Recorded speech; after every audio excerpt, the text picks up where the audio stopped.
Good morning from Somerøy Island in Norway.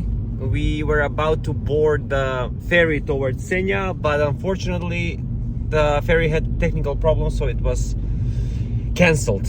It's now 10 o'clock and the next ferry is at 3. So we decided we're gonna take the long road, 200 kilometers driving. Hopefully the road will be good, because here the roads at Somerøy are very bad, so we hope for a better tarmac further down. And it is what it is. It's still beautiful here in Norway, still not regretting anything, and welcome to the new video.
Them up and be off to the campsite where we can rest, because this was short but challenging hike. Whew, highly recommend it. This is the campsite's kitchen. It's pretty amazing. They have like oven and cooker, and they are like fully equipped with cutlery and pots and plates and yeah, whatever you need. So now I'm gonna take advantage of it. I'm gonna make a big, nice meal for all of us.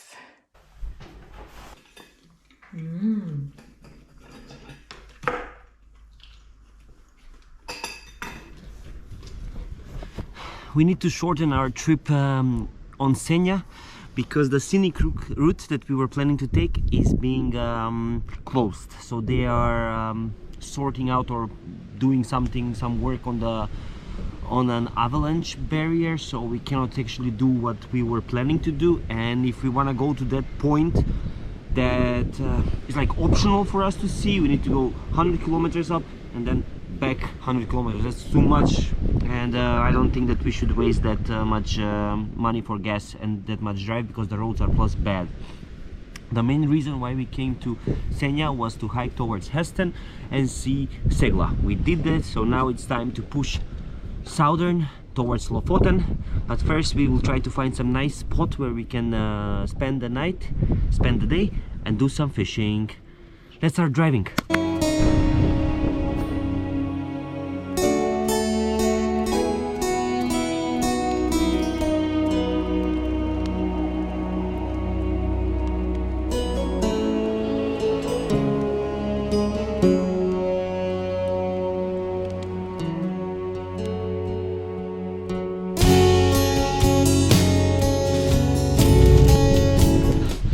Of course, whenever we need to pack or unpack, this is the weather we are getting.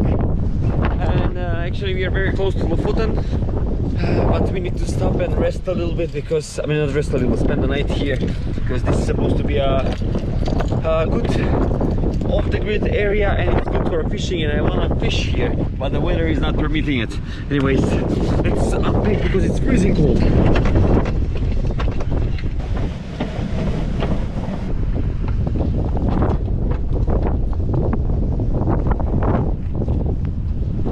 Look at this place.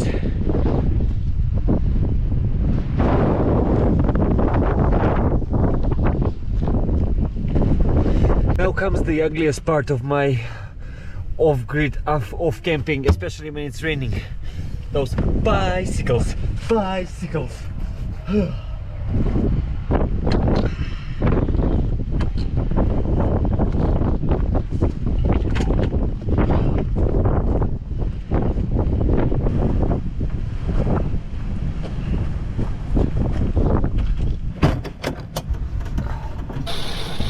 Wow, we were so much on time. Like, if we were late, like 5 minutes late, this place would have been packed and we wouldn't have stayed here. So lucky that we found this spot. I parked just towards the road that tomorrow I don't need to maneuver here in case it gets even fuller. So I just need to boom, drive straight up, and that's it. Like 7 more campers arrived here. 7 more campers and there is no spot. Oh, so lucky, and we were so hungry. Time to eat some German Wurst.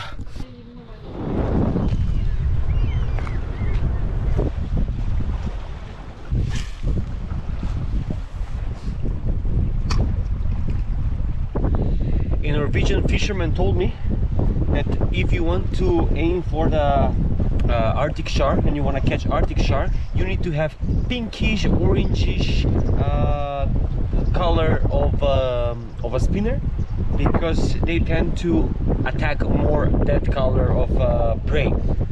It's mainly because of the shrimps, I think he said, that they have that color, so the Arctic shark is a big fan of them, so that's why they think that she attacks this kind of lures. So I have that one. Not that I bought it, but I just happen to have that kind of a thing.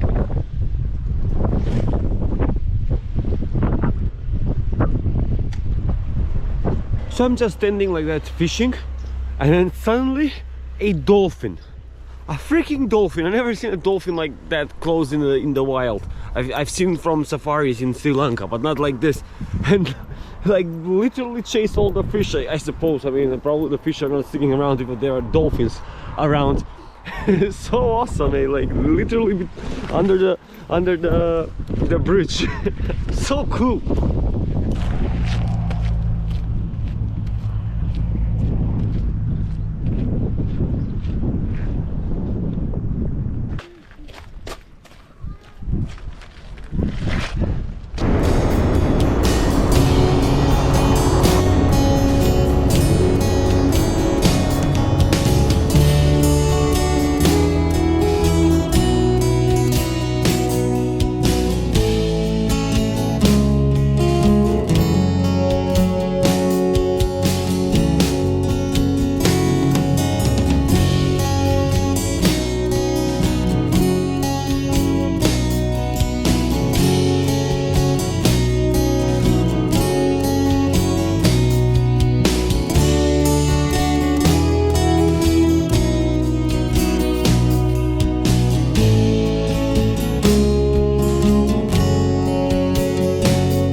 had some small problem with the cooker, one of the cookers. Apparently it was clogged with grease. The grease became solid, and so it didn't let the gas go through. What I did was I got boiling water, put it on top of it. I wasn't expecting it's gonna start working in the moment because maybe it's wet so it won't leak gas, but it did work.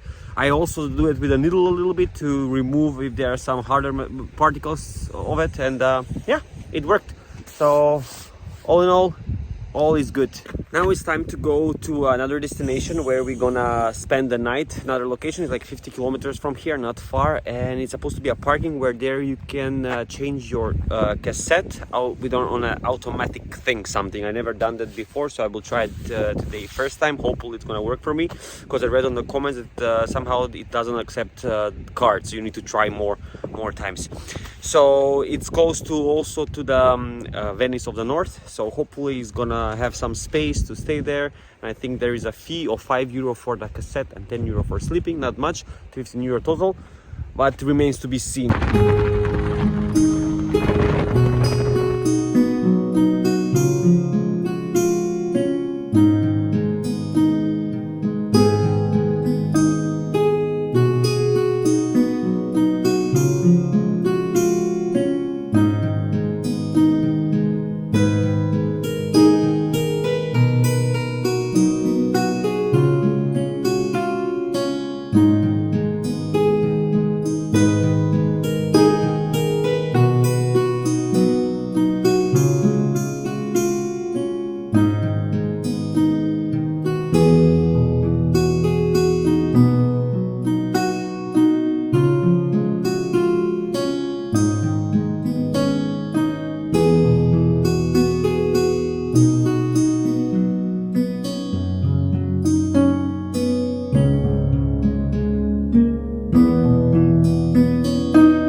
I stopped at the rest spot to see a view of a fjord, but it's so misty and cloudy, I don't think that we're gonna see the fjord.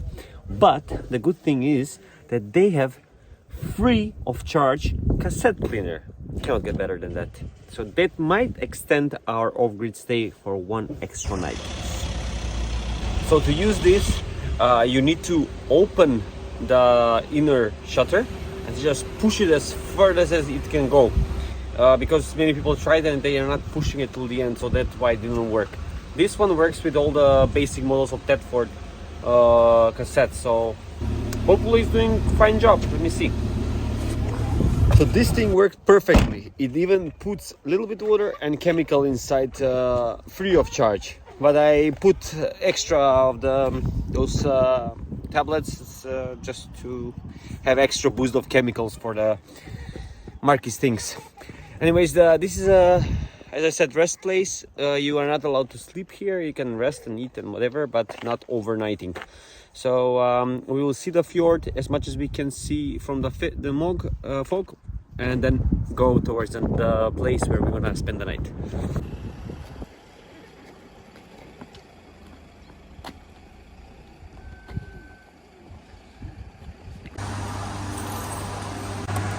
I don't understand how prices in Norway for gas works, because everywhere is different. Somewhere is 24 crowns, somewhere is 26 crowns, somewhere is 27, somewhere is 29 crowns. So it doesn't matter if you're on a highway or a city, so there is no pattern. So if you know how the price is determined in Norway, please tell me. Is it by location or by commune or by territory? Just tell me.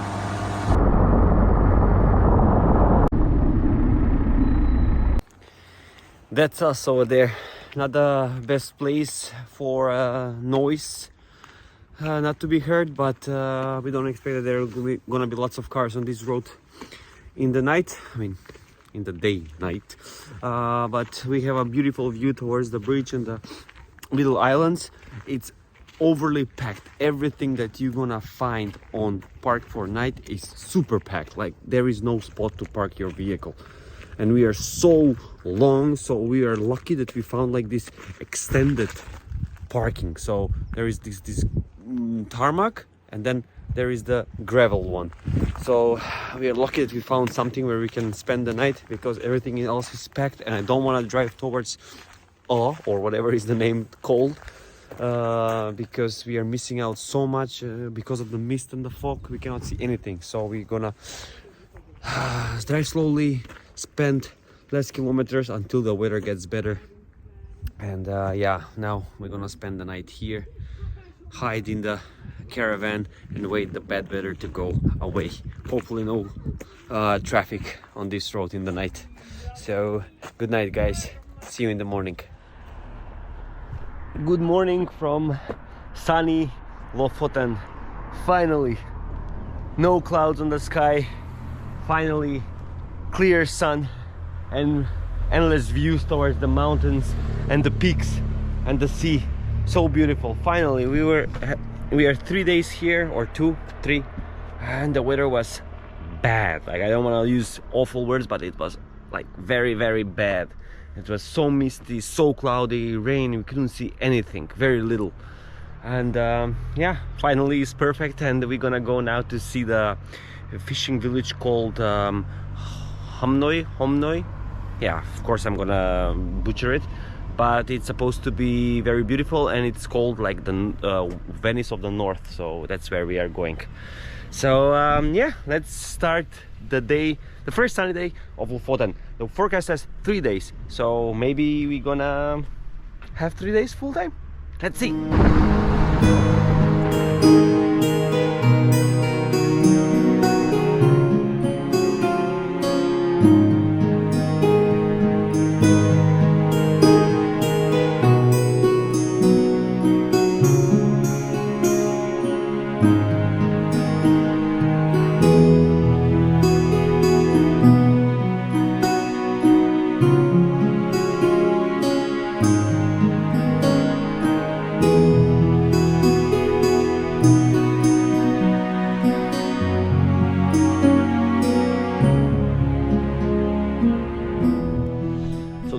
Where we're gonna spend the night. I actually asked the local person, and he said that there is no problem to stay here, and because it's very close to a house and very close to other houses, so I wasn't sure if we are allowed to stay here. It's very nice. It has a very nice beach, and I can see many other campers arriving. So we have a booking for tomorrow evening, our campsite, but we have still more road to cover, and I'm not sure if we're gonna stay there. Maybe we should text them that we're gonna be 1 day late. But anyways, this is the place for tonight, and I know it's beautiful.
Мити магатный.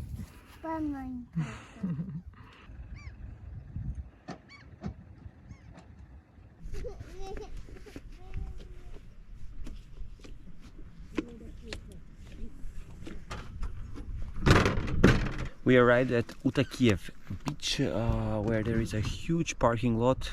Probably it's a private land, because if you want to stay here for 3 hours you need to pay 50 kroner, and if you want to stay overnight you pay 25 euros or 250 kroner. Maybe a little bit pricey, but for this location, yeah, you cannot ask for less. So yeah, I think it's 10 out of 10. Let's enjoy this beautiful place now.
Morning again, and it's time to go to the first campsite on Lofoten.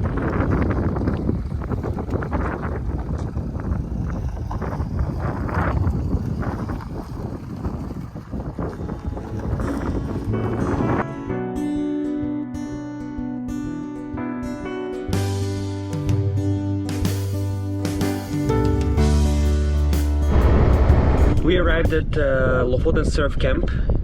It's very close to the ferry station that we're gonna go to, and it cost 45 euro, which is quite pricey. And in those 45 euro we have only 2 showers and 60 ampere electricity. You can also get 5 ampere electricity, which is 3 euro less.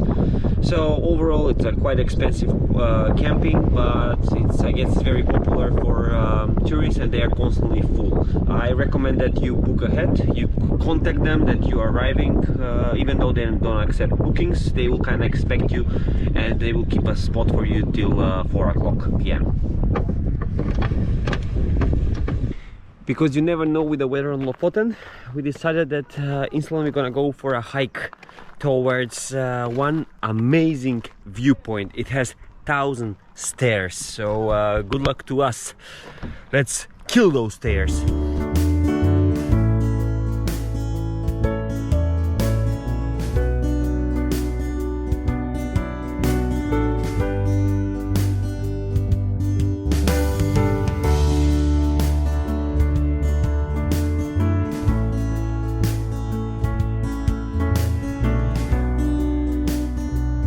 I'm so glad that we didn't come to this climb basically with the caravan, because here even though the streets are narrow, there is another reason. There is no more parking, everything is packed, so very not suitable for caravanners. It's really good idea that we came just with the car. We parked at the National Park Center, where you need to pay for an hour 5 euro, which is quite pricey, but yeah, I mean, everything else is full, so you're one time here, so you need to do that, everything. So let's go on the hike. We are going over there.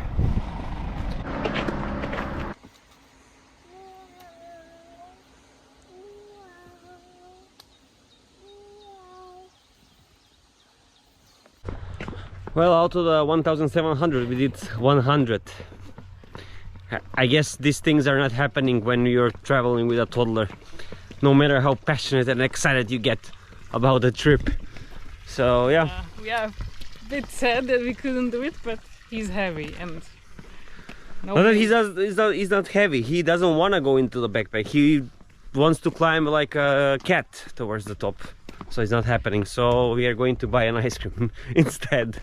Instead of burning calories, we're gonna gaining calories.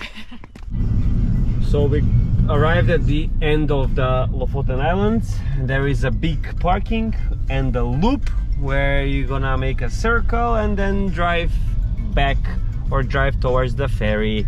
So let us show you how it looks.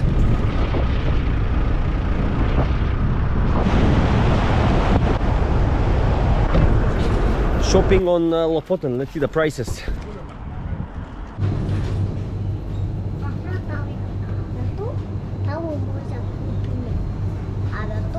120 euros for nothing. It's so expensive. 4.5 euro for a loaf of bread. Crazy. I think that hopefully mainland will be cheaper than Lofoten. Yeah. Guys, I'm wrapping up the video here because it's getting very long. So obviously Lofoten cannot be put in one video and Senja together. So thank you for watching and stay tuned for more. The next video will be partly from Lofoten and partly from the area below Bodo. And thank you for following our adventure with Caravan around Europe. Thank you guys. See you next time. Peace.